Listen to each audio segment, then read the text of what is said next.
प्रणाम, हम शालिनी झा। अहाँ सब एकटा कोहबर गीत सुनू और साथ में संग दऽ रहल छथि कविता झा। धन्यवाद।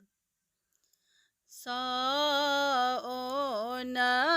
भादव के रानी सिरतिया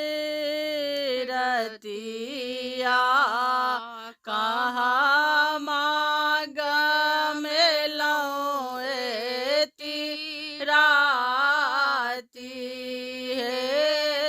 साओन भादव के रानी सिरतिया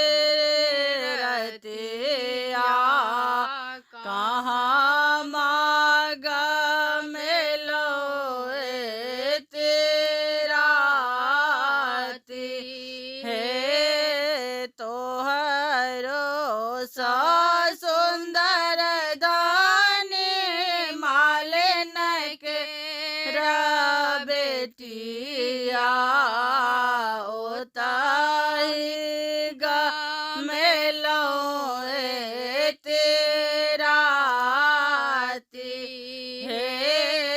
तोहरो सा सुंदर धानी मालिन के बेटिया ओताही ग मेलौं एती राती हे। आब तो मालिन बेटी बैसा तो पलंग चढ़े कौन रे ते जोड़ला सीने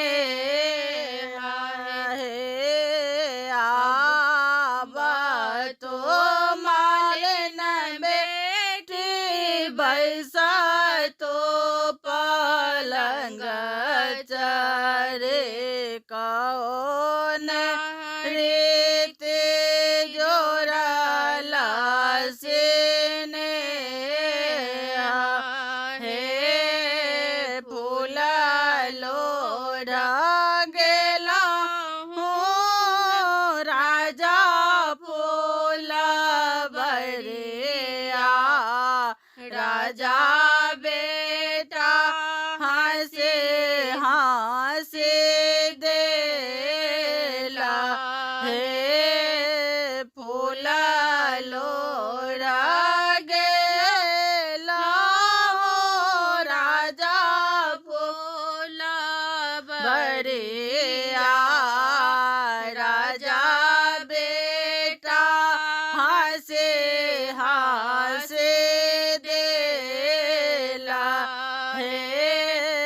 हम मुस्काए देला नैन नैन जोरा लताही में लागला सीने हे। मरी होगे मालिन बेटी तोरो जेठ भैया मोर पिया रखला लोभाए हे। मरी होगे मालिन बेटी तोरो जेठ भैया मोरा पिया रखला